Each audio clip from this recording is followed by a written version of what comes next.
Hey, Derek, guess what? Hit me with it. We just got a promotion with Audible. Audible, fantastic. I love Audible. Do you know what the cool thing about this deal is? What's that? If our listeners go to audibletrial.com/supercinemapod, they get a free trial with Audible. And do you know what they get with that? What do they get with that? Tell me. They get one free audiobook of their choice, and they get 2 free Audible originals, which is special content that Audible makes available free for all its subscribers. Are you kidding me? That deal is so good, I may go myself and sign them. Do you think they let you keep the books after you're done? No, you're not going to tell me they let you keep the books after you're done. Yes. In fact, you can go sign up for a trial, and you can cancel before the trial ends, and you get to keep the books you've already downloaded. Well, I don't see how you can beat that with a stick. Exactly, yeah. And you can, lots of great books, especially for fans of this show. You can listen to Super Gods by Grant Morrison, which is all about like how the superhero comics have changed and evolved over time. Or you can check out Marvel Comics, The Untold Story. Which is a terrific book. I have that both in hardcover, and I listen to that on Audible myself in my car while traveling back and forth. And there's also another similar book that's called Slugfest, which is about like the wars between Marvel and DC Comics. Oh, okay. So that's another one you got to check out too. So yeah, head on over to audibletrial.com/supercinemapod and start your free trial right now. You get 1 free audiobook and 2 free Audible originals, and you can keep them even if you cancel before it's over.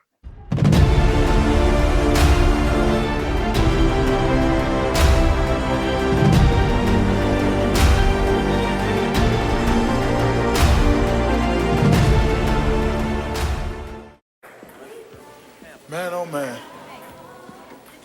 And I thought my tax dollars went to keeping these windows clean.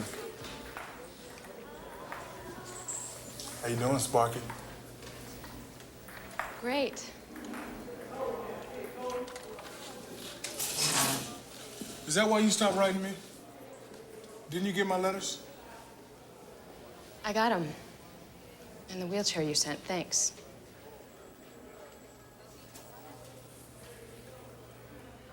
Must be awful for you.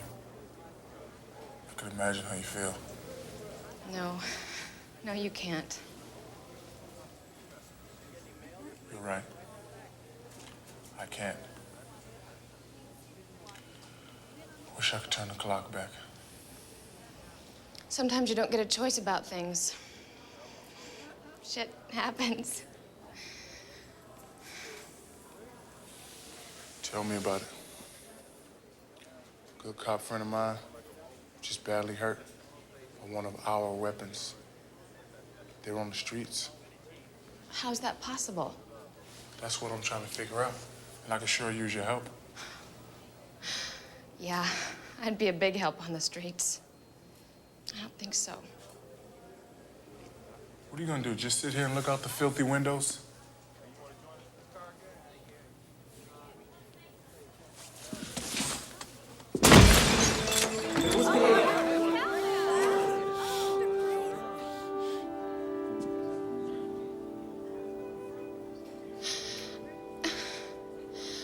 I can't.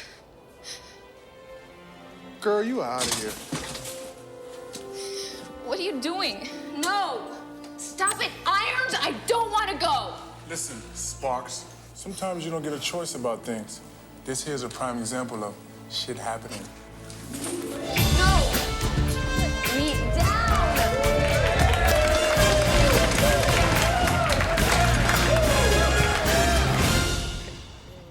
Welcome to the Superhero Cinephiles podcast. I am happy your host, Perry Constantine. And I am the other half, Derek Ferguson. How you doing today, Derek? I am doing quite well, my friend. How are you doing today? You look well rested.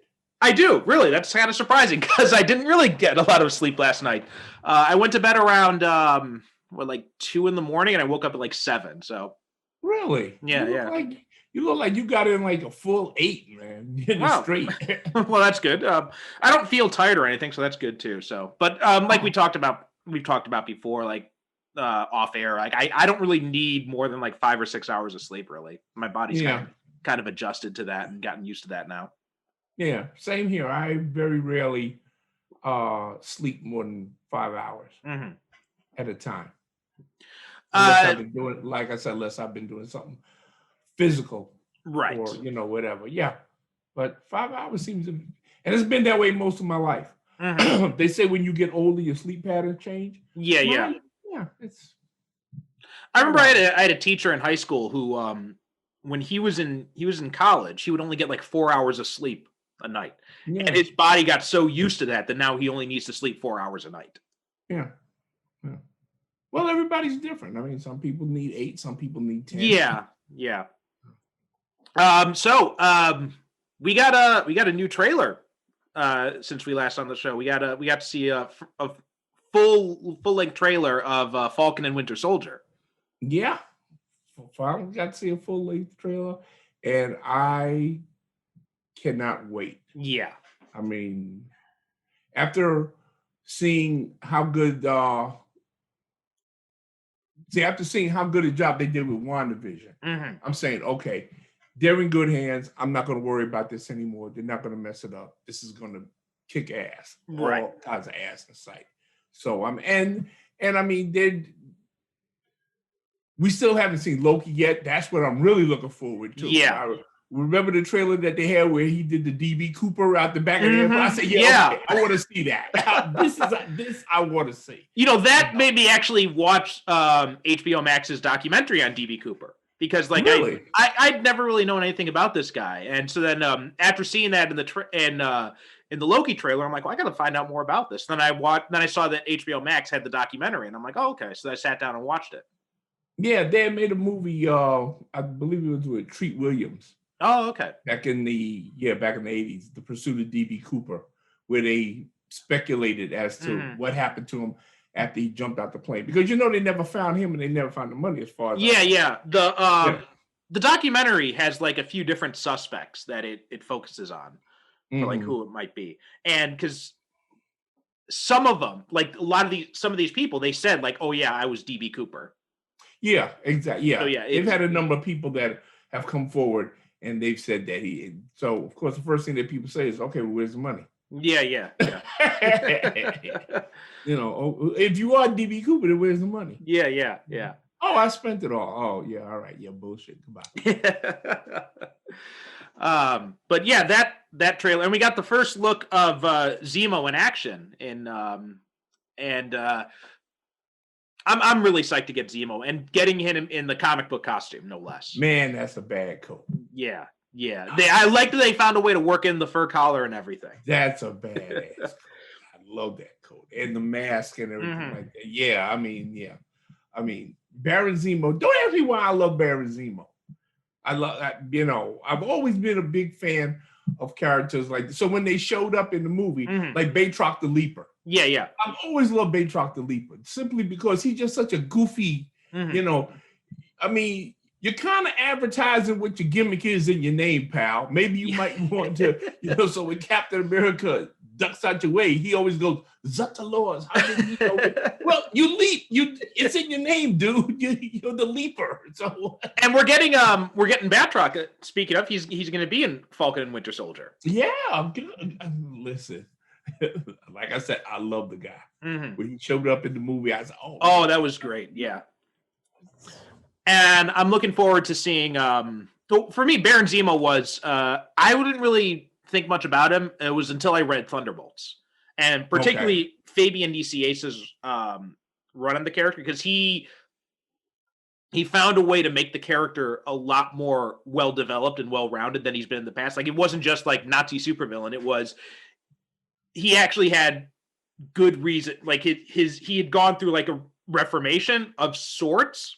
But it wasn't like, oh, I'm totally a good. It was his new modus operandi was like, I'm going to save the world, but to save the world, I have to take it over. I have to take it over, right? Yeah. Which is pretty much the modus operandi of most supervillains. Your Dr. Dooms and your Magneto's and your Red Skulls, who basically they all say, well, you know what, the world would run much better if I were in charge. They don't want to necessarily kill anybody, because it's no fun ruling a planet if you don't have anybody to rule over. But that's basically their modus operandi. Things would run much better if I were in charge. Yeah. But I'm always Zemo, the way they handled him in the movie. What was it? Civil War? Yeah. They showed him in Civil War because you know what? We finally got to see a supervillain actually accomplish his aim. Yes. He wanted to break up the Avengers, destroy the Avengers, and he did that. Yeah. And you don't see this too often where the supervillain actually his master plan, he actually pulls it off. Well, that was the thing too. Remember at the end of the movie when Everett Ross asked him, how does it feel to have it all fail so spectacularly? And Zemo's like, did it? Yeah. And he really did. He succeeded in what he intended to do. When you think about it, you go back and you think about it, you say, yeah, he did. Good for you, Zemo. And Daniel Bruhl, like he was just amazing. He killed it. Yeah. So he was so methodical and he was so logical, and he wasn't the ranty shouting, making speeches kind of super villain. He just calmly went about his plan step by step by step. Right. Yeah. And I said, okay, see, this is a dangerous cat. Yeah. So I'm really looking forward to seeing how they handle him moving forward into this series. Yes, I am. And again, that's a testament to how well they've done the MCU, when we're not only looking forward to the heroes, but the villain as well. Yeah. And especially just as much as we want to see the heroes. Right. Especially because now it's a longer form. So we get to, and Civil War was so stuffed with so many characters. It was amazing that he got as much character development that he did, but now we're going to get even more of it. So I'm totally on board for all that. That's one of the amazing things about Civil War. Like you said, as many characters as they had, some that just got introduced, like Spider-Man and Black Panther, but still everybody, got their moment, and it didn't feel. It's amazing how they did that with that many characters, and yet the movie did not feel rushed at all. Well, I mean, also the Vision, because that was like the first. Because, he was introduced in Age of Ultron, but he came in right at the end. He didn't get a whole lot to do in that movie. But in Civil War, I was surprised at how much Vision we got. Yeah, we got a whole lot of Vision. And again, it didn't feel like it was rushed. It didn't feel like, okay, I didn't feel shorted at all by it. It was just, Civil War is just an amazing piece next to, the Winter Soldier. Which, first of all, as much as I love Thor and Black Panther, I will always tell people that the Captain America trilogy, that's the crown jewel. Yes. Right. Yeah. I mean, 3 movies of such consistent quality and pacing and characterization and special effects and, emotional resonance and action, you don't see that. And it broke the trilogy curse, right? Because most trilogies, you got the first one's good, second one's the best, and the third one kind of shits the bed. This one did not have that happen. This is the one where all 3 movies kick ass. They're all excellent. I mean, it's just remarkable. It is. And I find myself a lot of times going back and just watching the Captain America trilogy all at one shot, like Saturday afternoon. I'm not doing anything. I say, you know what? I'm just going to binge Captain America because he deserves it. He does. He deserves that shit, Yeah, it's really good. And again, like we said before, Chris Evans. It's going to be a long time before they can find somebody that's going to play Captain America. When I guess 50 years from now, they say, okay, well, we're going to do another Captain America movie, which would probably take that long for us to forget Chris Evans. Yeah, it's... excuse me. But yeah, it's just amazing series, and but I want to talk about a few other things too. Is we're getting closer to Superman and Lois coming out, and some early reviews have been dropping on the internet, and the consensus is it's pretty damn good.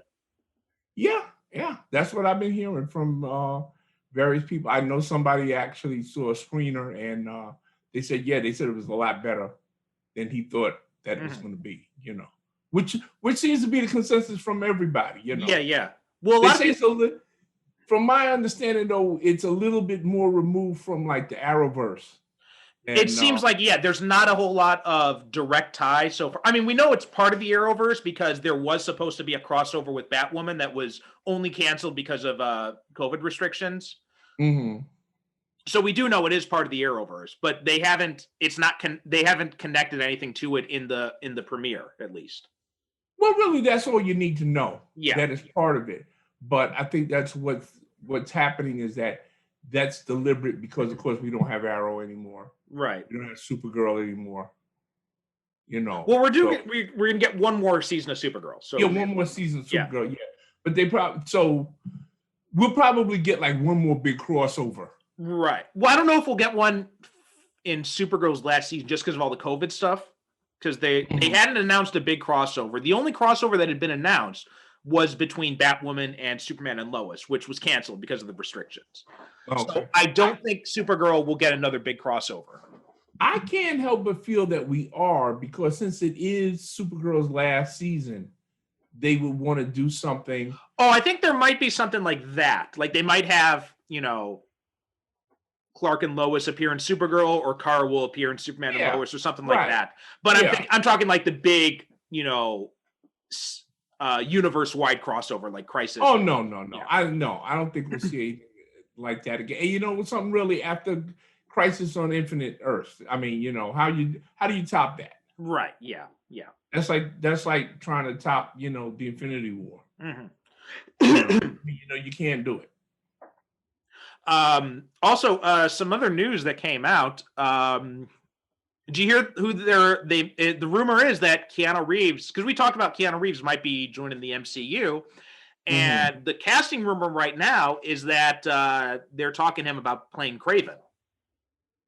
Kraven the Hunter. Yeah. I can think of some other people. Yeah, well, nothing against Keanu Reeves. I love Keanu Reeves, but I can see other people. The one fan casting that I've seen that I think is perfect is Carl Urban. Yeah, Carl Urban could play anything. Yeah. I look at him and I can see Kraven more than I can see. Wait, I mean, look at him in The Boys. Like, he looks like Kraven. Yeah. And looks like there's also going to be a Powerpuff Girls live action series on the CW. Why? I don't know. It's a weird series to go live action with, because I mean I haven't really seen it very much, but it just seems like it's a property that seems so tailored specifically for animation that it seems like a weird thing to want to do that in live action. I don't know why is it that we in our pop culture world, we have such a hard time letting things for kids just stay for kids. Mm-hmm. Because what they're going to do? They're going to, make them teenagers, and it's going to be all of this other teenager angst BS that's going to come in here and stuff like that. Whereas, the Powerpuff, the animated series, was really cute little animated series, about these three girls that had superpowers, and it was sweet and cute and innocent. And it was a cute show. Yeah. But nobody is content to just let anything be. It's like when what was that show? Batman Brave and the Bold. Batman Brave and the Bold, when that came out, there was a lot of backlash against it because it was a lighter Batman. Right. So it was a little bit more jokey, it was a little bit more comical and stuff like that. And people had a hard time with that.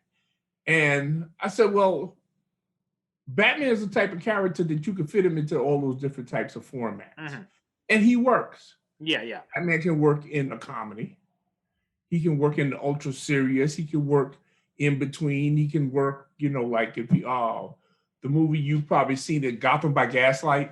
Right, yeah. He's Victorian era and he's fighting Jack the Ripper, or what is it? I haven't seen it yet, but I want to see it, Batman Ninja. Yeah, that was good too. Yeah. I mean, Batman's that type of character. He can work in a whole variety, a lot of different things. He doesn't have to be locked into, the Dark Knight.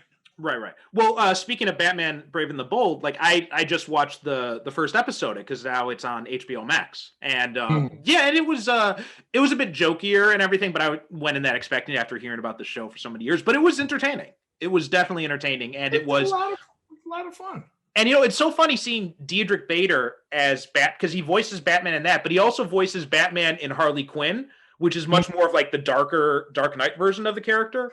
Yeah. And he's able to and he does them both really well. So it's really cool to see him do it and have both those two different takes on the character. And it's amazing that he evokes the spirit of Kevin Conroy without imitating Kevin Conroy. Right. I mean, which is what I really like. Yeah, and it's so funny because I never would have thought Diedrich Bader as Batman, right? It's just, yeah. Out of all the actors that you would have told me would have voiced Batman, he would have probably been in my bottom 10. Right. Even though I like him, I like Diedrich Bader a lot. Yeah, I do too. And so it was really funny seeing him in that. And so anyway, but along with that, I've been doing a lot of catching up on HBO Max. So I finished. I'm all caught up on Titans. I finished season 2 of Titans. I'm almost all caught up on Doom Patrol. I'm up to like episode 6 of the second season of Doom Patrol.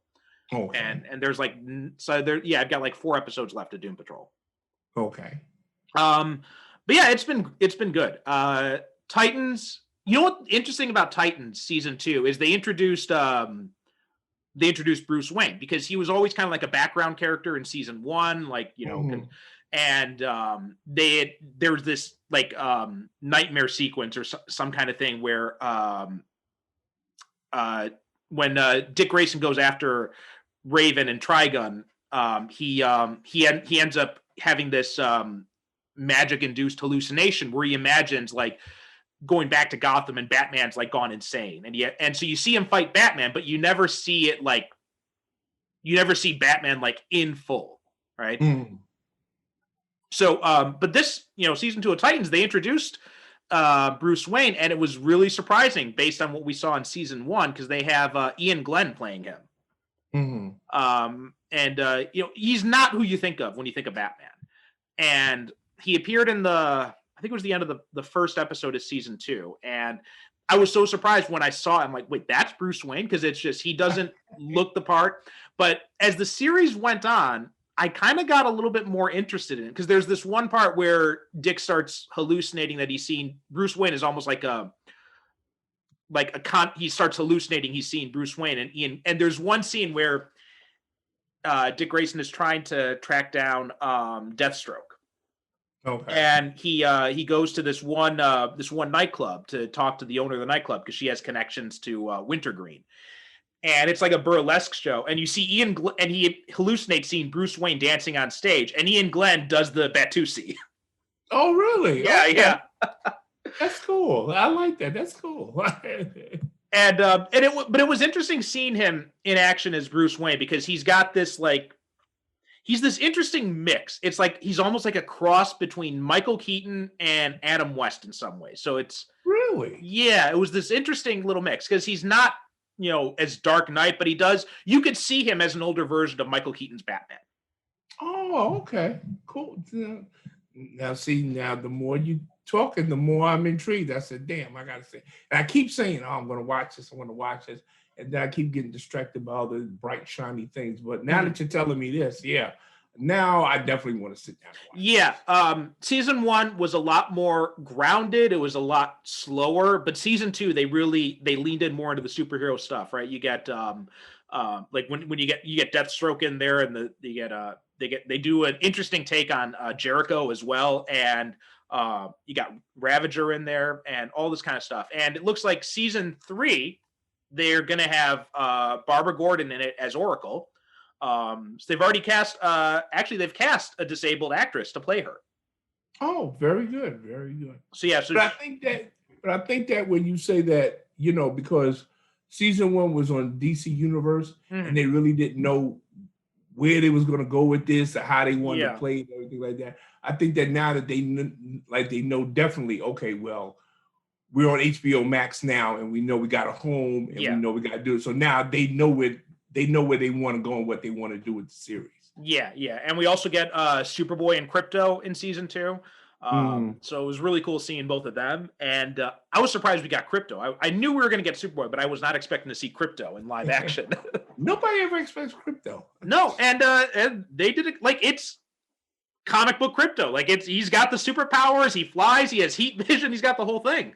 Hey, if you're gonna do Crypto, do Crypto. They did Crypto. He doesn't get the cape though, unfortunately, but he does get everything. Okay. But yeah, it was. Yeah, does it have the little collar with the S shield though? No, he doesn't have the little collar. He does have like a collar, and it does say Crypto on it, but maybe season 3 will get it. Okay, because there was an animated Crypto series where he had the cape and he also had the collar with the little S shield. Yeah. Which I liked. So we might see that in season 3. But yeah, I was surprised how much they leaned into it because they bring in Superboy, they mentioned Lex Luthor, and they have Mercy Graves as like one of the main antagonists of the season. And we finally get the season ends with Dick finally suiting up as Nightwing. So it's okay. So yeah, I'm looking now after seeing that. I'm really looking forward to season 3 because they're going to have Barbara Gordon as Oracle. I mentioned they're also going to have Tim Drake, which is interesting because season 3 ended with Jason Todd kind of abandoning the Robin role. And they've cast Tim Drake, but I don't know why they did this with him, but they basically gave him Jason Todd's backstory. Like they make him like a kid from the streets and everything like that. And I'm not sure why they did it. And also a little bit more problematically so why didn't they just bring in Jason Todd? Well, they did. He was in season 1 and 2, but he left at the end of season 2. Like he abandoned the role of Robin, and you see him like hopping on a motorcycle and riding off somewhere. But I don't know why they gave him basically Jason Todd's backstory when Tim Drake has an interesting one of his own. But even more stranger is that they got a black actor playing Tim Drake. So I'm like, why do you give him the stereotypical black kid background when you already had this this other background that you could have used from the comic books? And well, we've discussed this before. I'm really not a big fan of race switching just to be doing it. I'm really not, and I get criticized for this all the time. They say, I say, no, you know what? When it comes to, creating, let's create our own black heroes. Let's not take white heroes and, that's your guys' heroes. Well, the interesting thing about Tim Drake is he was kind of originally designed to be black. Because if you look back, because I think we talked about this when we talked about Batman Returns, is that when they redesigned, I don't know if it was Tim Drake specifically, but one of the first Tim Drake action figure we got was a Black Robin. Basically, I remember we were discussing that because Marlon Wayans. Right. Yeah. So if you look at the Tim Drake Robin action figure from the 1992 Batman Returns toy line, he's got darker complexion. He's got like the high top hair and everything. So yeah. And I know I get this all the time from people because they say, well, it really doesn't make a difference. Well, yeah. I mean, to me, it doesn't make a difference. Like, I argue with people all the time when they say, Idris Elba, to play James Bond. Right. I say, well, no. Well, why not? Because James Bond is a white man. Now, if you're going to make him a black man, then you're going to have to change everything about him, the circumstances of his background and everything like that. And when you do that, it's a new character. It's a different character. I'm not a fan of just plugging in the characters. Now, some characters, and see, now people are going to say, Derrick's full of shit now. So, but some characters you can do that with, like James Gordon. You can make James Gordon a black man. Right. He's just that type of character that you don't have to change anything about his background. Right. To make him black, which is, I guess, what I'm really trying to say here, that in order to make certain characters black, you have to change their background. Right. Yeah. And that's what I'm opposed to, that, leave their background. That's that character's background. Yeah. Like, whenever you start talking about a black Batman, you can have a black Batman, but you can't have a black Bruce Wayne. Right. Yeah. I don't know. That's just my thing. I don't know. I'm really not a fan of it, especially because you don't see a lot of it going the other way. You don't see a lot of black characters being turned white. Mm-hmm. Yeah. You know, you don't see a lot. You don't see, say, okay, well, Matthew McConaughey is going to play John Shaft. Mm-hmm. You know, you don't see that. Yeah. You know, so it's one of my particular bugaboos, and people say I'm crazy, but you know, whatever. But anyway, in the case of Tim Drake, I'm still interested in seeing it anyway. You know, even though, you know. Well, I mean, if I'm not mistaken, I think this is going to be the first time we're getting Tim Drake in live action. Yeah, I've never heard about him. Although, okay, in the folks, you know we were going to talk about it anyway. In Justice League, when there's the costume, the Robin costume, is that supposed to be Drake's costume or Jason Todd? My assumption is it's Jason Todd because they got the message from the Joker on it, so it seems like that. Right. So yeah, it seems like it was Jason Todd's costume. Okay. But even still, there was nobody who actually played him, right? There's no nobody actually played him. Yeah. I was just wondering but I guess when we see the 4-hour version, we'll, what did you think about the thing with the the Jared Leto? Oh, I saw that the new image they released, and it's much better than what we got in Suicide Squad. I mean, I don't know what the hell they were thinking with that glam rock reject, but so it's a much better look. And like I said, and Jared Leto's a good actor, right? He's, he was, and I said, like, he was really creepy in The Little Things. And if they played the Joker more like that, it would have been interesting. I'm looking forward to seeing what he does with Morbius in that upcoming movie. So, like, and he was great in what was it? The Blade Runner sequel too. Yeah. Jared Leto is a good actor. He's a good actor, yeah. But it's just the choices he made with the Joker were just really bizarre. Yeah, he really needed for somebody to just sit him down and say, "Listen, you may want to dial it down a little." Yeah. Speaking of news, I read something today, and I even wrote it down. I wrote a note. I said, "Ask Perry about this." What do you think about this thing with what's his name, Josh Whedon? I was actually just about to bring that up. But yeah, so this was I just saw this morning, right before we started, where Charisma Carpenter released this really long statement about in support of Ray Fisher's allegations against Josh Whedon, and she was saying about how like inappropriate and abusive he was, like verbally, not physically abusive to her on the set of Angel, and she says that she spent years like trying to make excuses for it and all this, and she's gotten some support too. Like Amber Benson, who played Tara, she also backed Carpenter's statement. She said Buffy was a toxic environment and it starts at the top. Charisma is speaking truth, and I support her 100%. There was a lot of damage done during that time, and many of us are still processing it 20 plus years later. And now Sarah Michelle Gellar has come out as well, and she said that she didn't share any specifics, but she said that while I'm proud to have my name associated with Buffy Summers, I don't want to be forever associated with the name Josh Whedon. I stand with all survivors of abuse, and I'm proud of them for speaking out. So she was speaking out, and she was doing that in support of what Charisma Carpenter had said. So, and that adds more weight to what Fisher has said, although I still don't know why Fisher isn't providing any of these details about this.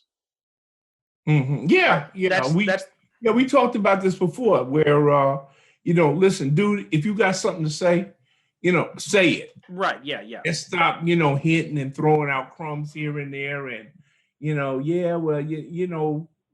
you got something to say, just say it and just let the chips fall where they may. Right. Yeah. I mean, I wonder if he's holding back for something. Maybe I don't know, and this is just pure speculation, something that just came into my head, but I wonder if he's waiting to see how people respond to his beefed up role in Snyder's Justice League. And maybe that'll give him some leverage into coming back to the role. I don't know. That's just something that occurred to me. And maybe that's why he's not, airing out all the dirty laundry yet. That's the only thing that I can think of, that he's hoping that he can have some sort of future with this franchise or whatever it's going to be. And that's why he's playing it close to the vest. Yeah. Again, I mean, I don't know. Whereas you got other actors like Charisma Carpenter who, they're already done with Joss Whedon. They don't, so they have nothing to lose by going ahead and just, letting it all hang out. Right. They got nothing to lose because they're done with him, Yeah, well, it looks like everybody's done with Joss Whedon now. The guy's going to have because he was taken off the, what was it, that series he did for HBO. Right. Can't remember what it was called right now, but he had created the series for HBO and they had parted ways with him when all this stuff started coming out. So, that's something that you have to look for when you look at certain directors and actors and you see that people don't work with them again. They work with them one time and then you see they never work with them again. It's something, you say, okay, well, there's something like, what's his name? George Lucas. George Lucas doesn't, because he's not a people director. He's really got no interest in working with actors. So you don't see actors work with him again. It's not like people, you don't hear people say, well, I'm dying to work with George Lucas. Well, he famously didn't want Harrison Ford as Indiana Jones. No, he didn't. No. They don't get along. They don't get along. A large part of that whole thing about Harrison Ford not wanting to come back to Return of the Jedi, because the whole carbonite thing, and I tell people this all the time, I say, I'm not making this up. The whole thing with carbonite was because they did not know if Harrison Ford was going to come back. Right. That's how much he hated working with George Lucas. Well, yeah, when people think of the Star Wars movies, like everyone, in retrospect, everyone has this impression that it was one big saga all planned out from the start, but it really wasn't. They were doing it one movie at a time. No, he made that shit up. Oh, yeah. He had that lie for years that he had this vault where all the Star Wars movies. No, I mean, if you look at it, you can tell that the stories don't jive. Right. I mean, it really does, especially if you're like me and you watch all the Star Wars movies. I mean, the plot holes, you could tell that he was making this shit up as But nobody knew if Harrison Ford was going to come back. Perfect. And this is a visual cue that I tell everybody. I say, go back and look at The Empire Strikes Back. The scene where Billy D. Williams is in the cockpit of the Millennium Falcon. Okay, he's sitting there. Chewbacca is there. What is Billy D. Williams? He's dressed like Han Solo. He's dressed like Harrison Ford. Thank you. He's got the vest and the because he was intended to take over if Harrison Ford didn't come back. And that's why he didn't have. That's why he didn't really have a big role in Return of the Jedi, because they didn't really know what to do with him. Yeah, exactly. They didn't know what they were going to do with him. And if it turned out that Harrison Ford didn't come back, the thing was that they were going to rescue him and throw him out of the carbonite, and he was going to be dead. They were still going to have the rescue and everything like that, but they were going to throw him out, and you wouldn't see his face and whatnot. But they would say he was dead. They would have a funeral for him, and then bam, we move on from there. But he did come back, and we got what we got. But nobody knew what to do with Billy D. Williams. So anyway, the Charisma Carpenter thing. I'm not going to read the whole statement because it's a pretty long statement, but I recommend everybody go look it up. She posted it on Twitter. It's been on all the articles about it. They have the whole statement quoted, so it's something that definitely deserves to be read. But let me ask you something about Joss Whedon, because I've always been of the mind that Joss Whedon, this is a guy, to me, that bent over backwards. And to me, that made me suspicious that he bent over backwards to make himself out to be like this big feminist champion and stuff like that. Well, yeah, apparently that's because there's the famous quote that was circling around for years when he said that this famous quote where a journalist asked him, why do you do these, movies and TV shows focusing on strong female characters? And he said, and his response was, because you keep asking me that question. Apparently that whole thing is fabricated. Really? Yeah, that never actually happened. Okay. He put that out there to try and bolster his image. And when you look back at, like, Buffy was very forward thinking in its depiction of women, but when you look back at it now in retrospect, there's stuff that is, pretty iffy about it. Like it's a series that hasn't really aged that well. Yeah, it really hasn't. Not like Angel. Right. Angel has aged a little bit better. It's a lot more. It's a bit more timeless than Buffy is. Mm-hmm. But yeah, it'll be interesting to see, because usually how this starts is when one person starts speaking out and other people start adding their voices. It's like the floodgates open. So I think we're going to be getting a lot more stories about this in the days and weeks ahead. So what do you think? You think Joss Whedon is just gonna, like lay low for a while?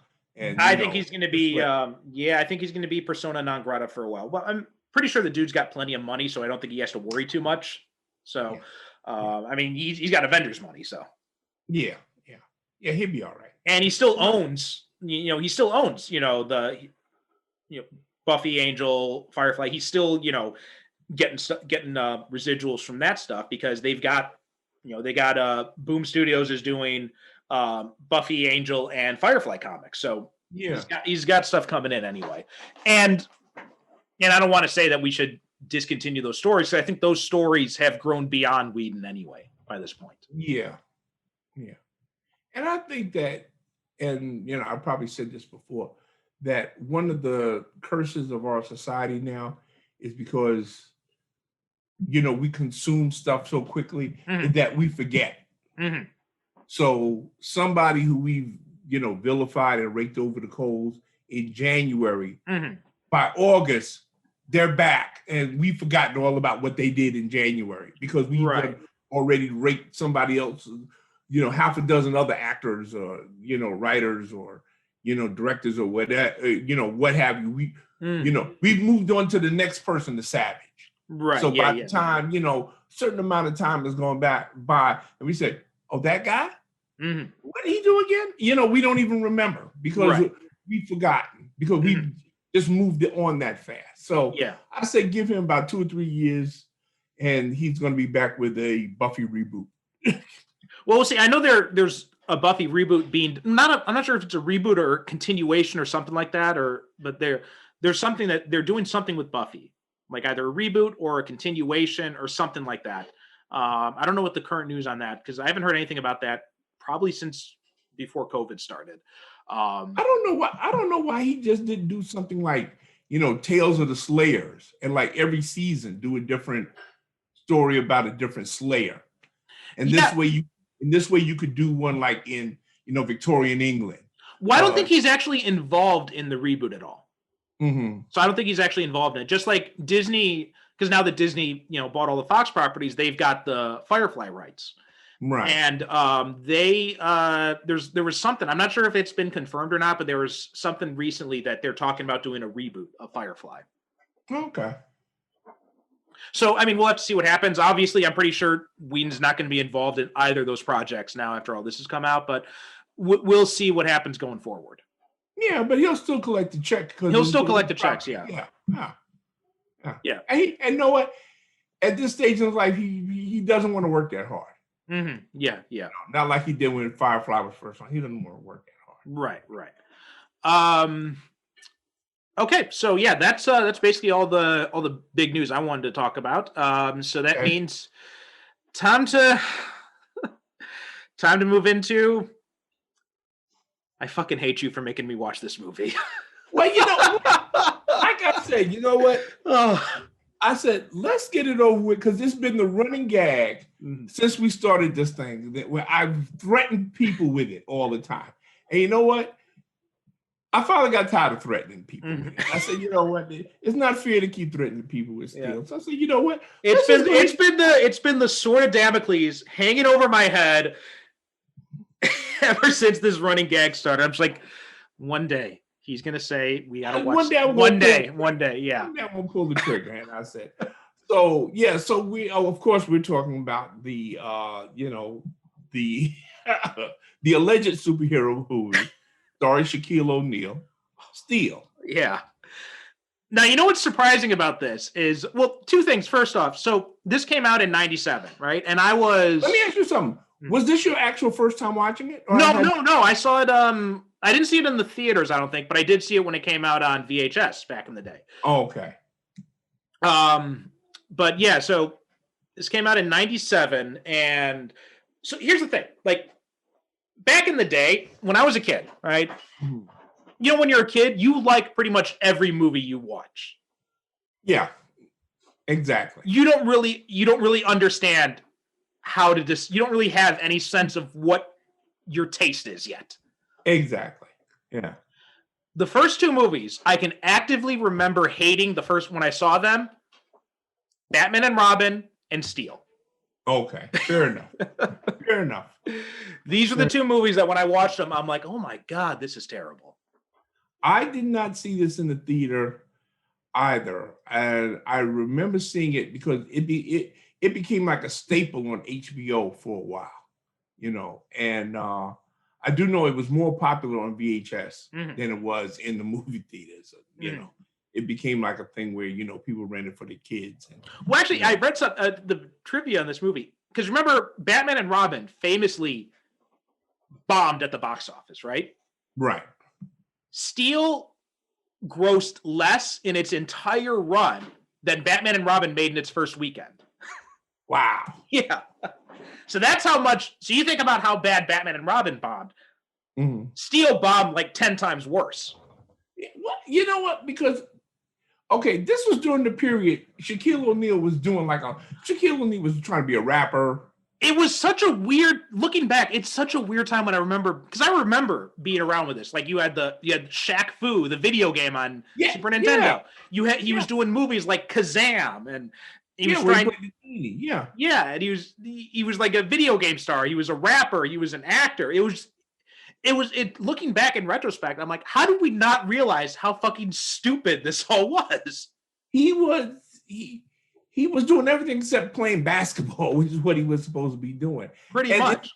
And it's very interesting seeing how his career now is an extension of what he was doing then, because you see him.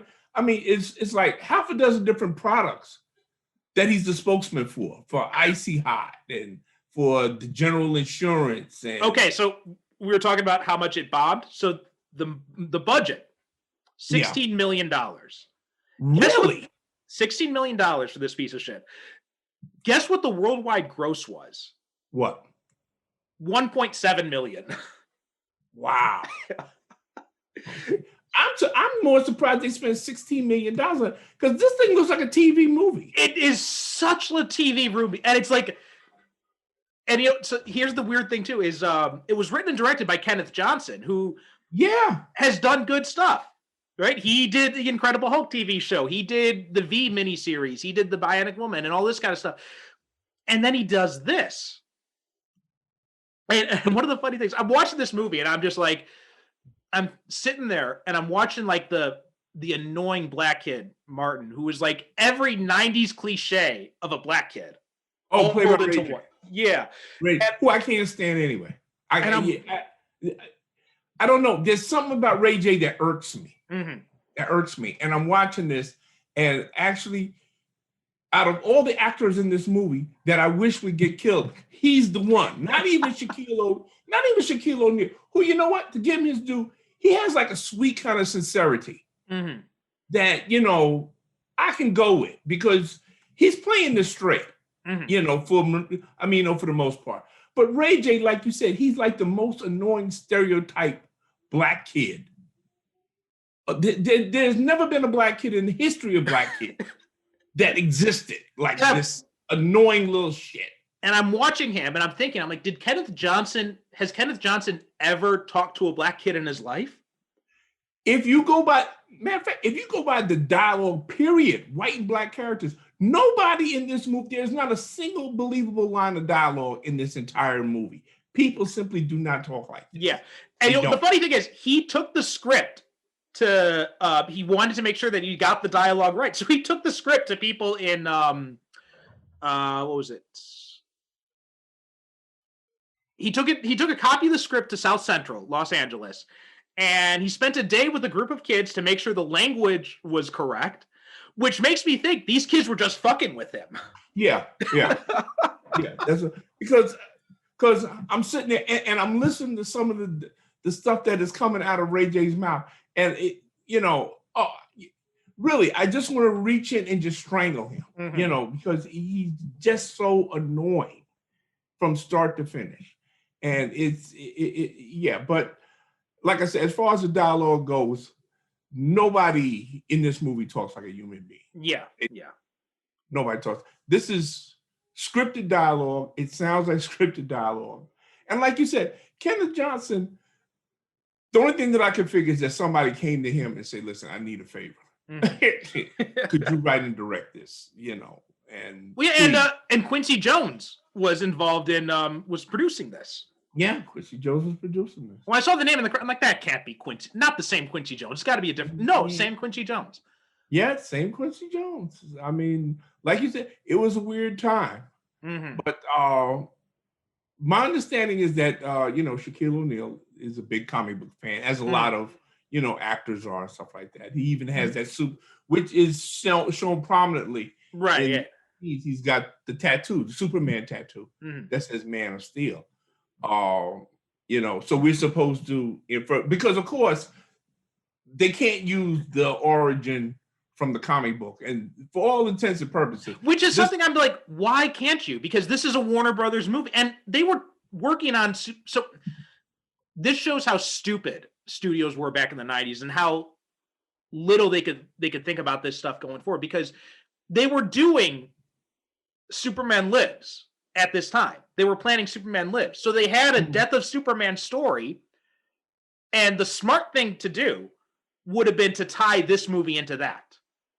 Well, no, they didn't want to do that because this was a vehicle strictly for Shaquille O'Neal. This movie was sold solely on you want to see Shaquille O'Neal play a superhero. Yeah. That's what it was sold at. That's why it was so completely divorced from, the Superman franchise, because it's set in Los Angeles. It's not set in Metropolis. Yeah.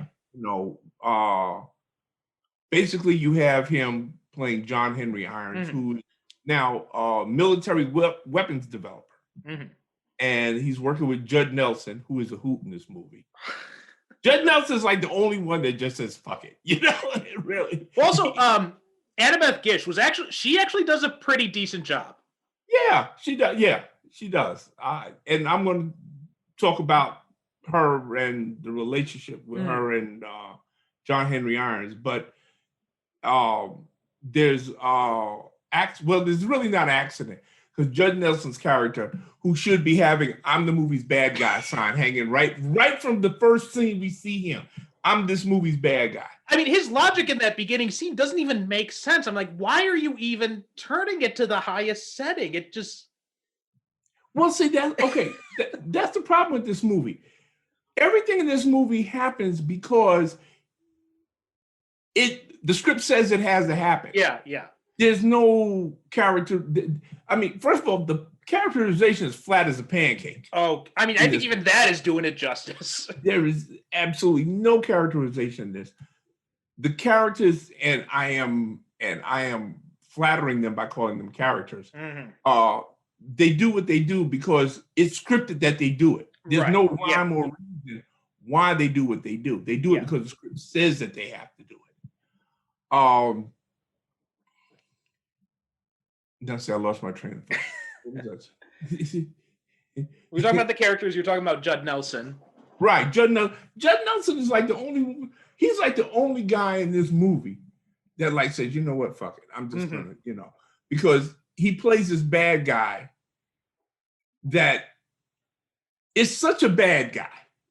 That's the only way I could put it. He comes right out the army after he's killed the senator and crippled, one of his fellow soldiers, and apparently all they do is just give him a slap on the wrist and say, okay, we'll get the hell out of here. Well, something else is like he goes, I mean, okay, if you're trying to become an illegal arms dealer and you're going to take these experimental weapons and you're going to put them out on the streets to attract attention of these international buyers, why would you go to the neighborhood of the guy who designed the weapons and who knows who you are? I mean, why do you go to a video game developer? Yeah. I know oh my God. And that guy that is like the most stereotypical 90s villain ever. I mean, okay, we see that he's, moving weapons. He's selling weapons that's on the side and everything like that. But yeah, like, wouldn't when you go like to actual arms dealers, yeah, I mean, say, like, okay, I got these new weapons, and let's work together. Wouldn't you actually go to them? And why would you put them out on the streets when you could go to, like, you don't need these weapons to be demonstrated on the street. You could go to any dictator and be like, hey, look at this shit. And smuggling in them in arcade games is just completely bizarre. Why do you go to North Korea? Yeah. I say, oh, listen, look at what I got here. Mm-hmm. I have actual United States weapons, and apparently nobody followed up with Judge Nelson after he left to make sure that he, I don't know. Like I said, if you think about this movie, if you give any ounce of brain power to try to figure out this movie, your head is going to hurt. Yes. Massively, because that's how brain dead it is. Mm-hmm. That's how. First of all, the notion that Shaquille O'Neal, a guy who's over 7 feet tall. That's another thing. How long did you think it would take before people would figure out that you're Steel? Like, there's that scene when they're interviewing the old couple, right? Who look just like the Oswald Cobblepot's parents from Batman Returns. Yeah. And it's just like the most stereotypical old white couple you can imagine. Old rich white couple. And they're interviewing them, and they're like, yeah, he's this, he's very tall. He's like 7 feet tall, black, and he's very polite. And you got his grandmother watching, and she's just like, huh. Who do I know who's like that? Who's over 7 feet tall and very polite? Not only that, but everybody knows he's a genius weapons developer because he's getting all these job offers from weapons developers. Even his grandmother says, oh, you got all these job offers there on your bed. So you got how many? So I wonder, in Los Angeles, how many 7 foot tall black weapons developers you got walking around?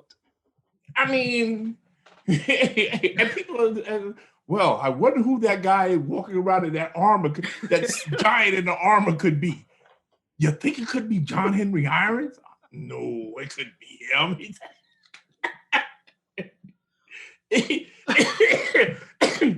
It's the complete opposite of like for instance, where people complain about Michael Keaton, okay, as Batman. I said, no, well, he's perfect because he doesn't look like he could be Batman. Yeah. That's the whole thing. He doesn't look like he could be Batman. So it works, but there's only one person who could be Steel.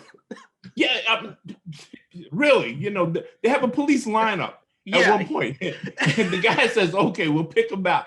And I mean, like Shaquille O'Neal is like, he towered over everybody else. And the guy's actually scratching his head and he's having a hard time picking. But I don't know. Maybe it could be him. Maybe. Lord have mercy. Is actually, he knew it was him. But he's like, all right, this guy's doing some good for the community. Yeah. It's that old thing. The guy's doing good in the community. And that guy looks so much like Reginald Vell Johnson, but it's not Reginald Vell Johnson. Right, yeah. That's what I was scratching my head. I'm like, I'm watching this movie, and the entire time I'm thinking, is that Reginald Vell Johnson? I'm looking at IMDb and everything. Yeah. I'm devoting more brain power to that than I am to paying attention to the movie. I haven't seen this movie in about 20 years. This is like the first. I watched it today, and today was like the first time I watched it in like 20 years. And I thought, so wait a minute, is that Reginald Vell Johnson? No, that's not him. And I had to look like close at him, like a couple of times because I thought it was him at first. Mm-hmm. But they do have a lot of familiar faces. Like there's Richard Roundtree. Oh God! The Shaft joke. Oh, I'm just even Shaq looks like. Are you fucking serious? What am I doing here? Yeah, I mean, both him and Annabelle Gish, they like look at him like really, and Richard Roundtree. I'm surprised that he even said that line instead of turning to the director and said, I hope you don't really expect me to say this. He does have the best line in the movie, though. What's that? Well, I'll be dipped in shit and rolled in breadcrumbs. Now, see, again, who talks like that? I'm pretty sure Richard Roundtree ad-libbed that line. Yeah, I'm pretty sure. For some reason, because that's the only reaction that's the only line of dialogue that actually seems like someone would say that Richard Roundtree would actually say that. Yeah. When I heard it, I said, I know he didn't say what I just thought he said. Yeah, okay. Well, we have Judd Nelson. We have Charles Napier, who plays John Irons' commanding officer. Right, yeah. And he's always entertaining to see. He also looks like he's having a good time. He doesn't have a lot to do, but what he does, he looks like he's enjoying himself. Yeah. Doing it. And of course, they set it up that we get kind of like the intimation that he's going to be in the background helping Steele, in return for, his assistance or whatever. Right. That is an amusing thing where he has the voice thing to make his voice sound like Arnold Schwarzenegger. When he's talking to him. Yeah. And that was amusing. That was one of the very amusing bits in this movie that sorely needs amusement. Yeah, Irma P. Hall as well, who's got this weird idea to do this fusion. And then I guess in Los Angeles, they don't have zoning laws because she just opened the restaurant in her front yard. Yeah, pretty much. Yeah. She's got, tables and chairs all over the sidewalk and everything like that. People are just sitting there having a good time eating and everything like that. So I was like, oh, okay, cool. And when there's just so much in this movie that's just so bad. I mean, I don't know where to begin. And the weird the 90s movies had this weird thing where if there are two characters who have a close relationship, they have to have some sort of bonding gesture. Yeah. Right? So it was like him and Sparks, they do like this ET type thing where they touch each other's fingers. The ET. But let me say this though. So and then in Face Off, you had the weird thing where everybody in the family would wipe each other's faces. I'm just like, what? But let me say this though about that. The relationship between John Henry Irons and Sparks. In that, first of all, it's not a romantic relationship because, quite frankly, Shaquille O'Neal is not good enough actor to pull off. He barely can pull off what he does in this movie. Yeah. Like I said, mostly he gets by on his natural charm and his charisma, and which he's not charming enough to make me like him in this movie. Yeah, he's charming, but he's not, say, like there's some actors who have made a whole career just out of being charming. You need like Tom Hiddleston level charm to make this piece of shit work. Right. Some actors can just coast on his charm, stuff like that. He hasn't got quite to that level yet. What I did, and like I said, it would be ridiculous for these two characters to have a romantic relationship.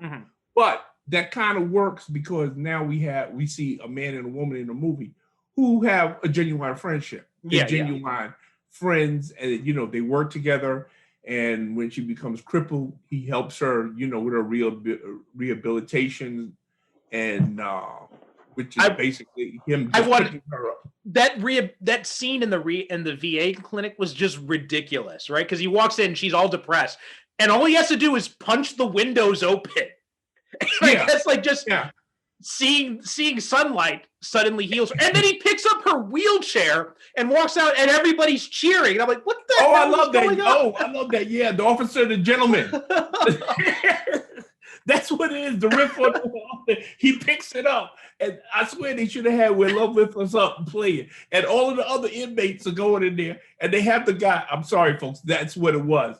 The one guy, he only has one arm, and you can see he's going like this. I didn't even catch that. I was just yeah. Oh my God! When he picks up the wheelchair and he walks out with it, and I'm sitting there, I'm watching, like, you know what a wheelchair is, right? You understand the concept of a wheelchair. It rolls. Yeah, but that is just one of the so many. Kidnaps her, and he goes to St. Louis. He kidnaps her, and he takes her to South Central to this junkyard, and he's like, "You're gonna stay here now." Yeah, and he brings her to the junkyard, and he opens up the bathroom like he expects her to really be happy about well, we've got a handicapped bathroom for you in the middle of this junkyard. and he looks at her because she looks like, you got to be fucking kidding me. And he looks back at her like he's really, what's the matter? You don't like it? It's got this. There's this really creepy subtext, that whole sequence. Oh man! but like I said, I do appreciate the fact that they do try to take time, and Shaquille O'Neal and Annabeth Gish, they do take time to have scenes together where they try to work to build a friendship between their characters. And I appreciate the effort. If nothing else, I appreciate the effort. As little as it was.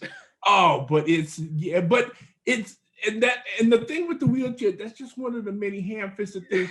Like the fact that every 10 minutes in the movie, he does a thing where he tries to shoot a basket. Oh God, yeah. And he misses. That was because I remember that was a thing going on in the 90s because Shaq was terrible at free throws. Right. And they make it a plot point at the end, right? When he has to throw the grenade and Ray J has to teach him how to shoot a free throw to get rid of the grenade. And I'm saying, wait a minute, this must be the only hand grenade that's got a 60-second fuse. Because he's actually telling him, okay, well, bend at the knee. First, he picks it up and he holds it for about 10 seconds while he's looking for it. And then, okay, then he hands it to him. He says, okay, well, bend at the knee. Okay, and remember your follow through. Plus, don't they have a door right there? I mean, at the time it takes Ray J to teach him the free throw, they could have run out and thrown the grenade somewhere else. Oh, for Pete's sake. And then the grenade blows up. They bust out of, okay, now they bust out of the place. They bust out of the place. They're on the street. And Ray J screams out, hey, you're my brother, aren't you? You're my brother. Yeah, no shit. I said, you know something? If this movie was a person, I would be slapping the shit out of it right now. And he asked if he could be Robin, and I'm just like, oh God. Yeah. I mean, like, really, kid, it took you that long to figure out that, this is your brother. Yeah. Cousin, I think. Cousin, brother. Yeah. The relationship is just so weird. Yeah. Who gives a shit? It's just such a weird thing. It's like, Shaq's like what, like 35, and he's got like a 10-year-old little cousin or something like this. It's just But to give him his credit, he looks good in this movie. He looks good, yeah. The armor, not so much. You can clearly tell that it's a rubber suit he's wearing. Like the helmet is like folding off at the sides. Yeah, and you can see that it's actually flapping in some scene. The little flaps on the side. They didn't even take the time to mold it to his face. And I noticed in the opening credits, they actually credited the guy who designed the suit. And I imagine the guy in the theater watching this and just shaking, please don't tell people I made this piece of shit. Please don't tell people I made that. Because, folks, first of all, we're not talking about Iron Man level armor here. Basically, that's what it is. It's just a suit of armor. Yeah. Now, and he's got like... It's such a weird suit of armor because his hands are completely unprotected. And it looks like he's got like chainmail. Yeah, he's got like chainmail underneath and up, and his the lower half of his face is completely you're going up against experimental weapons. Don't you think it might be good to have a full face mask? Yeah, just right, exactly. But again, it's the thing that the movie's being sold on Shaquille O'Neal, so we can't have his whole face covered up.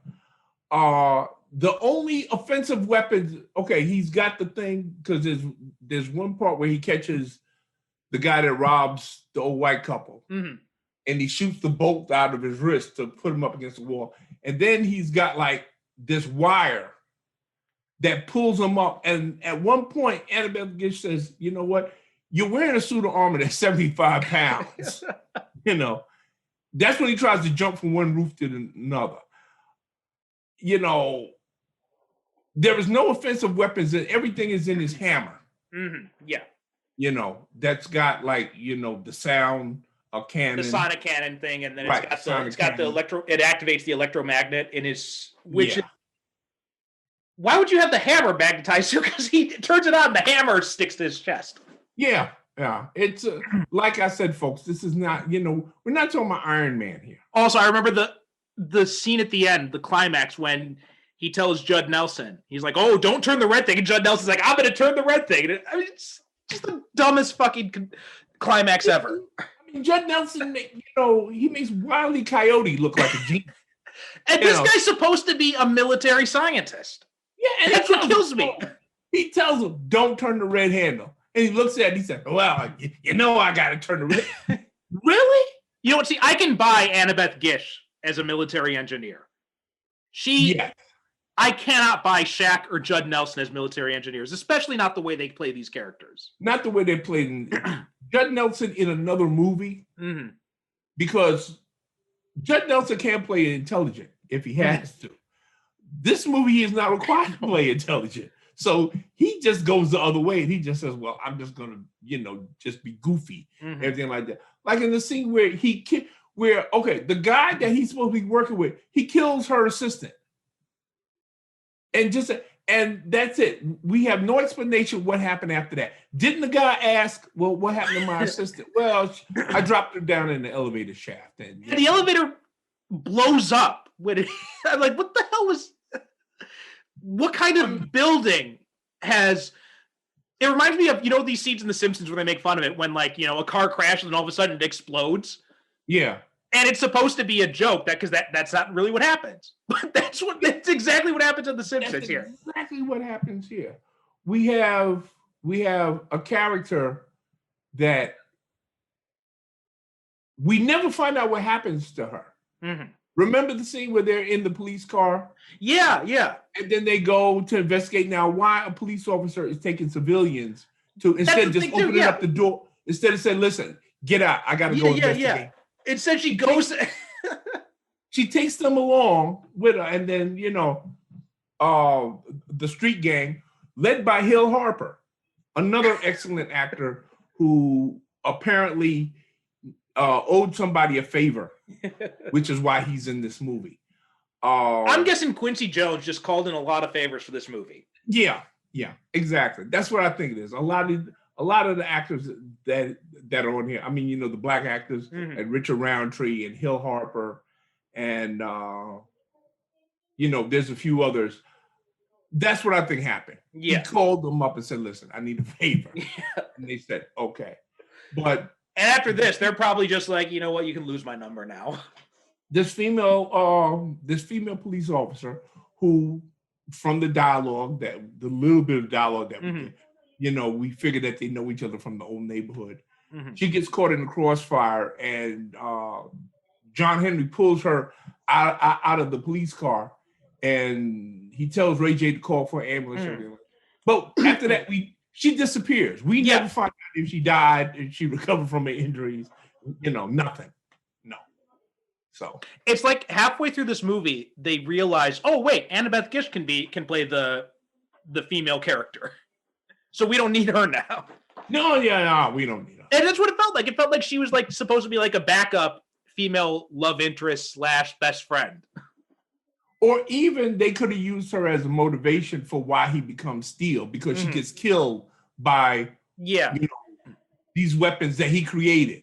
Right, yeah. So they could have used that as a motivation, have a funeral scene, and he says, "Okay, well, I'm going to make sure this doesn't happen. They killed my friend, and it was, my weapons that did it, and I'm going to make sure that," instead of just, because mind you, these guys are just robbing shit. They're just carrying on cranky and robbing shit. Yeah.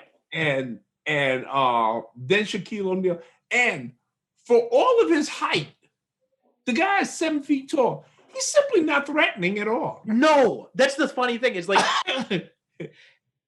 in the scene with him and Judd Nelson are having that face-off. Judd Nelson is more threatening. Exactly. Yeah, Judd Nelson is more intimidating in that scene. The only time Judd Nelson comes up to his navel, and he looks up at him, and Judd Nelson has me more convinced he can kick his ass. And ironically enough, the only time that Shaq comes off as intimidating is when he's carrying Annabeth Gish out of the VA hospital. That's the only time he's intimidating. He goes into the Den of Thieves with Hill Harper and all of it, and he's going in, he's trying to throw guys, and they're looking at him like, "Man, if you don't take your big ass out of here, we just," then really. I mean, when you see a 7-foot guy come into play, you're supposed to stop and back up and everything. Yeah. I mean, they're laughing at him. You know, he's as threatening as Andre the Giant in Princess Bride. And Princess Bride, exactly. You know, and that's a problem when you have your main character. You want to present him as being, you know, tough and you know he can handle himself. He's out. Jacob, I was actually scared he was going to get his ass kicked in there for a while. You know, I'm thinking now, Kevin Hart, tiny little Kevin Hart, would be more intimidating than Shaq. Kevin Hart. Yeah, because Kevin Hart, once he starts jumping up and down, he's like, all that, you know, you will because you don't know which way this little guy's going. Yeah, that's a major problem in this movie. What was that in when he had that cameo in 40-Year-Old Virgin when him and the other guy are in the they're just trying to get the discount. And he's like talking shit. Kevin Hart is more threatening in that one scene, which is played for laughs, than Shaq is in this entire movie where he's supposed to be playing it seriously. Yeah, he and like I said, that's a problem. But you have, I mean, just by the fact of his height, he can't intimidate anybody. Well, also that scene where they stumble upon the bank robbers, and it's got the most dumbass foot chase sequence I've ever seen in a movie. You know what? I was actually kind of impressed he can run that fast. I mean, I'm just like watching. I'm like, this is like the slowest, most ridiculous chase scene I've ever seen. And he's jumping over fences and he's climbing over. I said, wow, he's pretty good. I mean, because it's obviously him doing it. Because I mean, they can't get anybody. That was true. They couldn't find anyone who was tall enough to be a stunt double. The stunt double. Yeah, so I give him credit for that because it's obvious he's doing his own stunts. Yeah, and he's doing them reasonably well. Something else, like after he catches up to the guy, he gets shot with one of these experimental weapons that can pierce a tank. And he's fine. Yeah. We see him in the next scene. It's like, you know, the guy shoots him dead in the back. Bam. Oh, shit. And he goes down. The cop, who was barely injured, ends up in the hospital. He gets shot point blank range in the back, and he's fine. Yeah.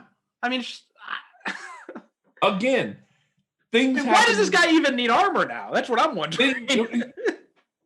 Word, you know, things happen in this movie because the script says they're supposed to happen. Not that they have any kind of logic whatsoever. Because there is nothing logical about this movie. Where did they get the time and money to build the Bat Cave thing that opens up? You know, that's it. I mean, okay, you can build that, but you can't build a decent weapon system into the armor. And the cops, these are like the dumbest cops ever. Right? Because they're following right behind him. And it's like, gee, do you think maybe he went into that big mysterious junkyard with all the they're Keystone cops. Yeah, and they've even got the helicopter flying around. It's like, oh, there's nothing to see here. Oh, nothing to see here. Then nothing but and Richard Roundtree, when he says beforehand, all they're gonna see is just nothing but a big old junkyard. And the cop says the exact same thing. Yeah. He says, this okay, what do you see? Nothing but a big old junkyard. I said, please, are you shitting me, really? So yeah, it's I'm watching it and I'm just saying, you know what? I'm trying to find something good to say about this movie. This is the only thing good I can say about this movie. This is a good movie to give to because it's a family-friendly superhero movie. It is. It's very family-friendly for all of the violence that's going on and everything like that. There's no like real violence, and I mean, there's no blood. Right. You know, there's no bad language. You know. Well, even the cop even says, "Where did that son of a buck go?" And I'm just like, right, yeah. I mean, this is a movie. You know, I'm wondering why this was rated PG-13 because it's very much a PG movie. Yeah. But however, as sophisticated as kids are today, this would still even probably put them to sleep. I think so too, yeah. Especially now that they've got so many other options now. Yeah. It's not like back in the day when, like you said quite accurately, where when it came to superhero movies, you had to take what you got. because there wasn't that much out there to pay. You know how bad this movie is? This movie is so bad that I do believe maybe you've been on, the hub lately on the HBO Max. They have Catwoman. They don't have this. Yes, yeah. Because the first thing I did. That is how bad this is. That was the first thing I did. I went to HBO Max because I figured, well, it's a DC movie. This movie was made by Warner Brothers. Chances are it's on HBO Max. They got Catwoman. They won't put this on there. They will not put this on there. How bad do you have to be where they would rather have Catwoman rather than Steel? That's how bad it is. Apparently, I don't even think this is available on DVD. It's on Prime Video, but yeah, it's on Prime Video. It doesn't seem to be available. And I saw another review that some people did because I was doing some research. I saw another review that some people did on Comics Alliance, and they said that we couldn't find a DVD for it. We had to go back to the VHS copy. Yeah. I mean, this is definitely a movie that like Warner Brothers and even Shaquille O'Neal would prefer that you don't. You never hear him talk. You never hear him talk about it. There's a Shaq Fu remake video game. He's more proud of Shaq Fu than he is of this movie. Yeah. This is just like a movie that Warner Brothers like kind of wishes that it would just like go away and nobody would talk about it again. Yes. Yeah. Because it is so far removed from anything. And you know me, I always say, you know what? I always tried to say, well, you know what? Nobody sets out to make a bad movie. And, they're sincere about what they're doing. And which is the only good thing I can say about this movie, folks, is that, you see that there is some sincerity in this, but it's just so ineptly made. I mean, okay, the main thing that it had going for it, which you pointed out, the main thing it had going for it was the link to the Superman. Yes. Yeah. Michael, and they cut that off. So, I mean, now you don't even have that. So what you have now is that you basically have a story about a vigilante giant in a suit of armor stomping around South Central, with a bunch of crazy, goofy characters doing a bunch of crazy, goofy things. And that's it. Folks, all I can say is that if you've seen Steel, then you know exactly what I'm talking about. If you've never seen this, I am going to unequivocally give a stamp to it and say, do not watch this movie. Please don't watch. No, don't. There are plenty of movies that I would tell you to watch for one reason or another. There is absolutely no reason at all to watch Steel. We've done 50 some episodes now, and in that time, we've watched a lot of movies that a lot of people think are terrible, right? We've watched Batman and Robin. We've watched Batman and Robin. Swamp Thing. We've watched Nick Fury, and a lot of movies that people have a lot of complaints about. And there's reason to have complaints about some of them. In that time, there are only two movies I can honestly say have no redeeming qualities: this one and The Spirit, of the ones we've covered so far. Yes. And you know what? I'm going to go out on a limb here. If you gave me these two movies and you put a gun to my head and said, Derrick, you have to watch one of them, I'd watch The Spirit. I would too. Because at least The Spirit is visually interesting. And at least you got Samuel L. Jackson chewing all the scenery. Exactly. Yeah. Exactly. Yeah. I'd watch The Spirit. Yeah.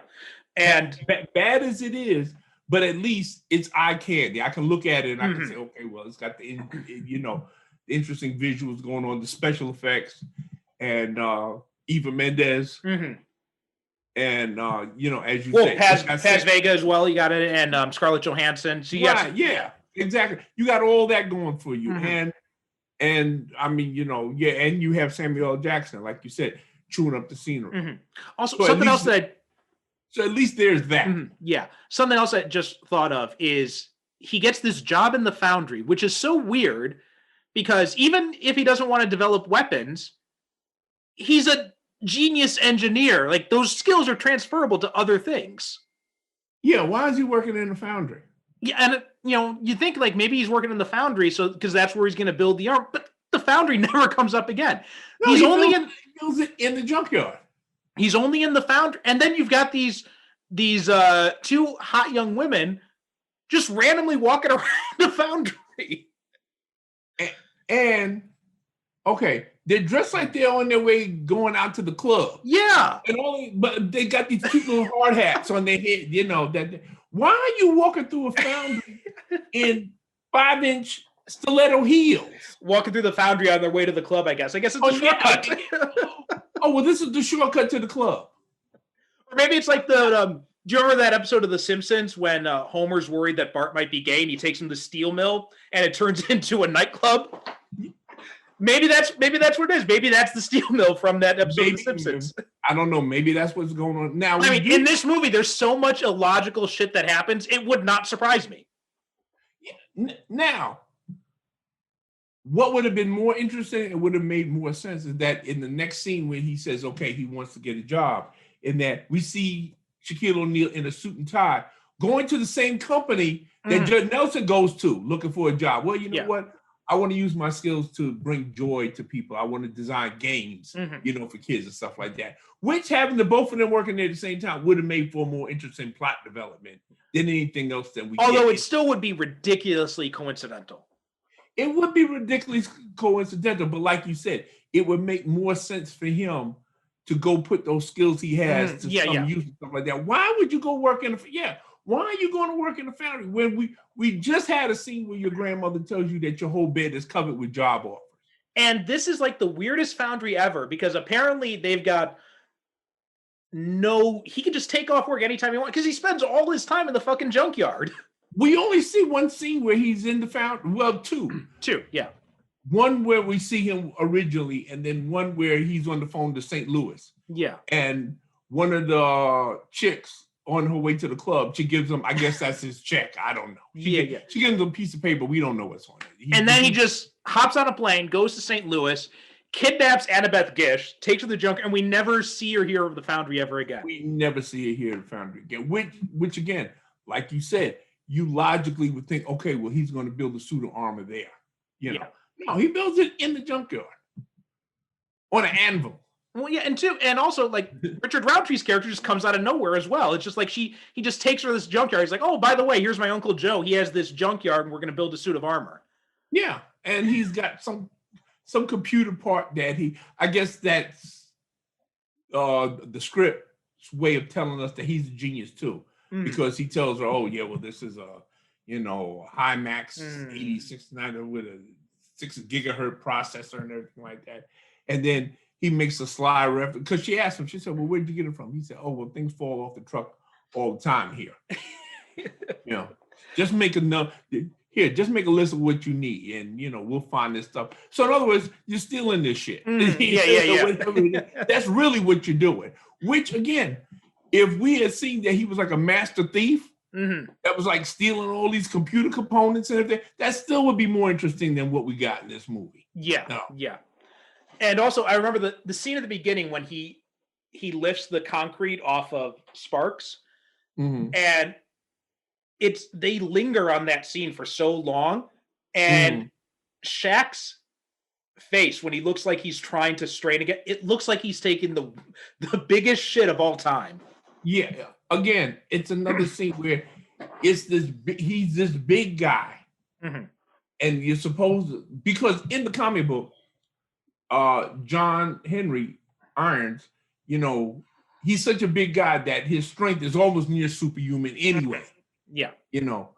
But you don't get that in this thing because like you said, they linger so long on him, like trying to strain this piece of, which is a big piece of concrete. Okay, admittedly, but it's not, I don't know. There's something not right about that shot. Like you said, they just linger on it too long. Yeah. And he's not a good enough actor to convey effort without strain. Yeah. Like he should look like he's having an effort to look it, but like you said, it looks like he's trying to, he's having like this bowel movement that he's really which is kind of telling you what kind of movie you're gonna get, right? Yeah. My theory is like that is him about to shit out this piece of shit movie. He's simply not that good an actor. He's not. Yeah, he's not that good an actor. I mean, you see him today, he's doing these little 30-second commercials, which is to give him his due. That's the extent of what he can do. Yeah. which is why he never made any more movies. I think he made 3 movies. There was this, there was Kazam, and I'm pretty sure there was some other ones, but I'm blanking on them now. Yeah. That was it. He made 3 movies, and that was it. Because, he's simply not an actor. No. Fred Williamson, he's not. He's not even Jim Brown. No. He's been in a lot of movies in like small parts, but I think Kazam like cameos. He's done a lot of cameo stuff. But I think Kazam and Steel were the only ones that he was really supposed to be like. These are supposed to be like his star turning roles. But I mean, he couldn't even get like Hulk Hogan type of acting career out of his fame. Okay. Know what he was good in that I saw a couple of years ago? There was a movie called Uncle Drew. But he played a basketball player. Oh, yeah. So it wasn't like a stretch. Right. For him in that. Yeah, it wasn't like a stretch. Now he was good in that one. Because again, like I said, he was playing a basketball player. Yeah, Hulk Hogan wasn't an actor either, but he had something that Shaquille O'Neal doesn't have. First of all, Hulk Hogan knows how to be threatening. He could do that. And I would say that arguably, based on, he had more of a fan base than Shaquille O'Neal. He did. Also, as wrestling there's a lot of acting involved in that too. Right. Exactly. So like Hulk Hogan had that like manic stare and intensity that it can be fun to watch. Right. Shaq doesn't even have that. Like he's got nothing other than he's got really nothing at all to offer. And and like you said, I didn't think about it that way, but you're right. Professional wrestling is a certain level of acting that you got to bring to that anyway. So so Hulk Hogan, so because he's got nothing to fall back on here, and like I said, he tries to carry the movie with charm and charisma and sincerity, and to a certain point, it works. I mean, there's some scenes he has, with the woman that plays the grandmother.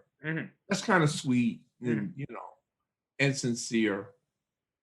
But I didn't feel it. For me, it just felt too. What's the word? It felt way too like it felt like way too family sitcom level sincerity, and it's just like dialed up to 11. Yeah, and so that's why it didn't work to me. It's just like I just found myself rolling my eyes at all those scenes. Well, as we both said early on, this is basically a TV movie. This should have never been. First of all, this should have never been put in the theaters. This should have been put on, like Saturday morning. Yeah, I'm wondering where did that $16 million go? So listen, somebody put that shit in their pocket and walked away. They did. Somebody put a big chunk of that money in their pocket and they just walked with it because it's not on the screen. No, definitely not. It's not. I've seen movies made for half of that much that looked like it was made for 2 or 3 times. That much. Yeah. But it's not. It is definitely not.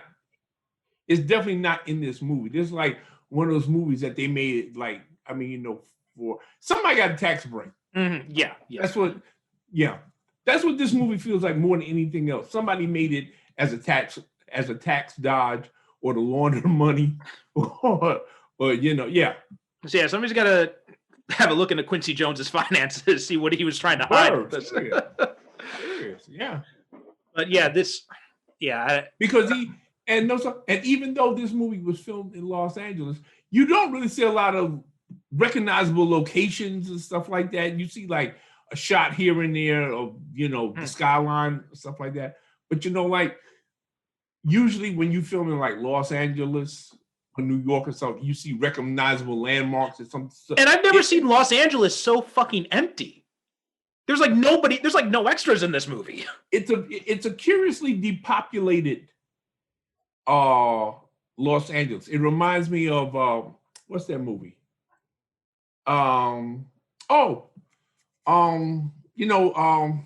Excuse me.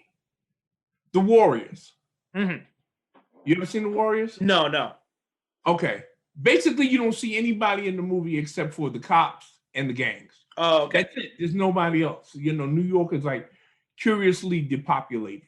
In the Avengers movie, and I'm talking about the one with Mrs. Peel and John. Oh, okay, yeah. London, you don't see anybody. You know, it's curiously depopulated. Yeah. Well, also the Burton Batman movies, kind of, especially the first one, had kind of that where it's like, because it was all filmed on set. Like, there's not a whole lot of extras in that movie either. It's a very depopulated Gotham City. Yeah.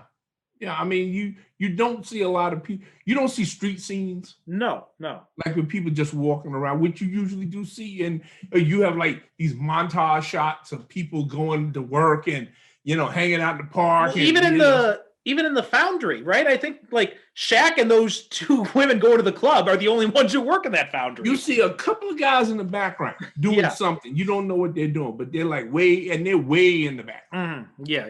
You don't see. It's a curiously depopulated Los Angeles. There's not like I said, somebody took a big chunk of that money and they walk with it. And also, there's the scene too where Shaq breaks the phone. Right? He's on the payphone. He just slips. He breaks the damn payphone right off. For no reason at all. For no reason at all. And then also... And then there's one guy on the street that stops and looks at him. One guy. Yeah. I mean, you got a giant here who just breaks a public payphone, and it's just like, okay, whatever. Yeah. And also, the military, right at the end, they come in and arrest Burke. I'm like, what? How is the military operating on U.S. soil? They're not allowed to do that. Well, did they ever find him? Because yeah, they get him at the end, I think. Or they come in at the end at least, and they arrest some people. They come in at the end, but I think he gets killed because yeah. Charles Napier makes reference to something like, well, they're still picking up his teeth. Yeah. Because remember that he fires the massive cannon that's on top of the Humvee. Right, yeah. And steel turns around and it bounces off his back, which is the stupidest way of killing a villain I've ever seen in a movie, except for Moonraker. And it hits the thing and it drops on him. And explodes and everything like that. Yeah. So he's dead. Yeah, but I still don't understand how the military is even operating on foreign soil like this. It just doesn't make any sense. And how, again, everybody is so fucking stupid in this movie because Charles Napier never thinks, gee, maybe the weapons developer who warned me about Burke is the 7-foot-tall black weapons developer who warned me about Burke. Maybe he's connected some way to the 7-foot-tall black guy in the suit of armor who just stopped Burke. Unless in this universe, you got a whole bunch of 7-foot-tall black guys in armor just stomping around South Central. That's this is the only way. Okay, this is even better than what people always complain about. They always complain about, well, I don't see how Clark Kent can get away with, just wearing just a pair of glasses and nobody knows he's Superman. I don't see how John Henry Irons gets away with nobody hooking him up with, well, do you think he could be Steel? I don't know. I don't see it. Really. I mean, what? I mean, you think just because there are these two 7-foot-tall black guys that they got to be the same person? Do all 7-foot-tall black guys? Yeah. Oh, well, that's racist now. Oh, you just being racist. Every 7-foot-tall black.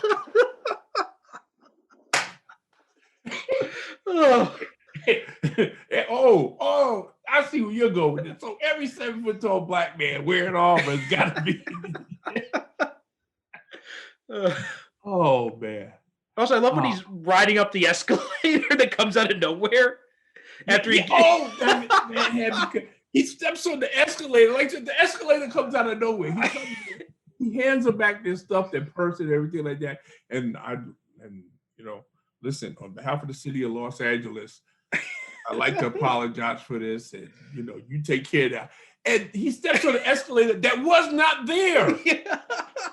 10 seconds ago, that escalator went, and he just glides. Myself. Oh, I cracked up. It's like you had. I think what happened is, I imagine they're getting there and they're filming this scene, and they're like, okay, so this is the scene where he flies away, and someone else is like, well, wait, no, we don't have flying in the budget. It's like, oh shit. Bring in an escalator.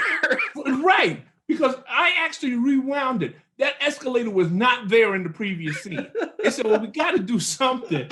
And yeah, well, he can't fly. But he steps back on, he just glides, and they're looking at him, they're going.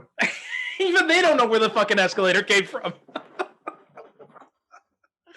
The man's looking at his wife like, oh, man. Oh, oh man. But you know what? It's good we can laugh about this. You got to laugh because otherwise you got to drink. It is. It's 11 o'clock in the morning. It's too early for that for me. I mean, listen, I can't, listen, I will never watch this again. Oh, God. But you know what? While watching it, I had a good time laughing. I did. I had a good time laughing. I'm just sitting there and that scene I'm glad you brought that up because I remember watching that. I said, wait a minute, where did the escalator come from? And I rewound and said that escalator was not there 10 seconds ago. You know what's funny? They had to move location. They had to find an escalator. Mm-hmm. And okay, well, you just step back and just go up. So when I started watching this movie last night, I had Cotino was off doing something in the kitchen or in another room or something. So I was looking after Helena, and I'm holding her. And as soon as the movie starts, I look down at her, and she's looking up at me. She's like, "Are you fucking serious?" Even the kid knew. Yeah, and I'm telling her, I'm like, because newborns, they don't really have any long-term memory. So I looked down at her. I'm like, I really hope this isn't your first long-term memory. Oh no. And then Cotino comes in and she sits watching part of it. And she's like, do you have subtitles for this? I'm like, no. And trust me, you don't. You're glad. Yeah, you don't want to watch this. You don't want to watch this. Trust me, you don't want to watch this. So that was Steel, and that was Steel. And it's so disappointing that we haven't gotten anything else because Steel is a legitimately awesome character in the comics. Yes, he is. He is. He is one of my favorite characters. And I can only hope that sometime in the future, somebody will make a movie that will do this character justice. Well, now that we got Superman and Lois, I think that would be and you've got stuff opening up on the WB. I think now would be the perfect time to introduce Steel and through Superman and Lois. Because, we can only hope. We can only hope. I mean, I'd much rather see them do like a Steel series than whatever the Black Lightning spinoff is with, what's his name? Yeah, that's a really curious character to pick to do a spinoff. Yeah, instead of one of the daughters or something. Yeah, like that, which is what you would think would be the natural, logical thing. That's kind of weird. It is, yeah. Or do like an Outsider series and have Cress Williams continue on as Black Lightning and bring in what's her name who played Katana on Arrow. Yeah. That would be a better idea as well. Yeah, definitely would be a better idea. There's half a dozen better ideas that I can think of than that one character. But then again, this is why I don't work in TV. Yeah, but hopefully we get something. Honestly, if anybody from DC is listening to this or watching this on YouTube, Christopher Priest did a Steel solo series back in the 90s. And it's never been collected. It's not available like anywhere. So put that shit out put out some trades with that thing. Yeah. Because the character that we get in the comic books is almost like a Tony Stark type character. Yeah. He builds the ironworks and he becomes like the weaponsmith, to the Justice League and stuff like that. So he is legitimately an awesome character. Yes. With a tremendous amount of potential if you put the time and money and decent writers and directors into it. Yeah, a Steel series could be fantastic. Yeah. So that was Steel. I'm gonna have to drink after I'm done with recording this. Folks, it's over. It's done with. You will never hear me mention Steel again. Good reason. So that's it. Yeah, that's it. We've done Steel. We've done Steel. So if there's one thing that we take away from this, I will have to find a new bad movie to threaten. God! But I will not be threatening you with Steel anymore. So that means we got one final movie for Black Superhero Spotlight. Now, since this was your idea, since you came up with the list, do you want to pick the last movie, or do you want me to pick it? You can pick it. Listen, you sat through Steel, so I owe you. I owe you, man. All right. Well, I'm not going to be as cruel as you were. So I thought about doing Spawn as revenge, but I decided I'd be nice. I mean, you did give me Deadpool 2 for Christmas, so I figured let's go with Blade 2. The best of the bunch. The best of the bunch, yeah. So I figured we're gonna end this month on a high note and go on a high note, yeah, with a good black superhero movie. Oh, one of the best. One of the best. Yeah. Not only a good superhero movie, a good horror movie as well. Yeah. And effectively blends horror and superheroics into a near perfect mix. And action too, like one of the best action movies I've ever seen. Yeah, and some of the best one-liners, right? Like you got it's entertaining as hell. It's funny as hell. It's a very funny movie. It is, yeah. It's a very funny movie. It comes damn close to being comedy. It does, yeah. Especially when you got Ron Perlman riffing all the time in it. Ron Perlman, I was about to say. Yeah, I mean, Ron Perlman, he walks away with a lot of the best one-liners in this. Yeah. And just his whole attitude and demeanor. Yes, yeah. So join us next week. We'll conclude this month's spotlight on black superhero movies with Blade 2. Mm-hmm. And in the meantime, head on over to Facebook. Look up Superhero Cinephiles, our Facebook group. We got a Facebook page as well. Like those things. Please, if you like the show, rate and review it on Apple Podcasts, on Stitcher, on YouTube. Subscribe to us on YouTube, because the more subscribers we get, the more people get to see this. So, and tell your friends.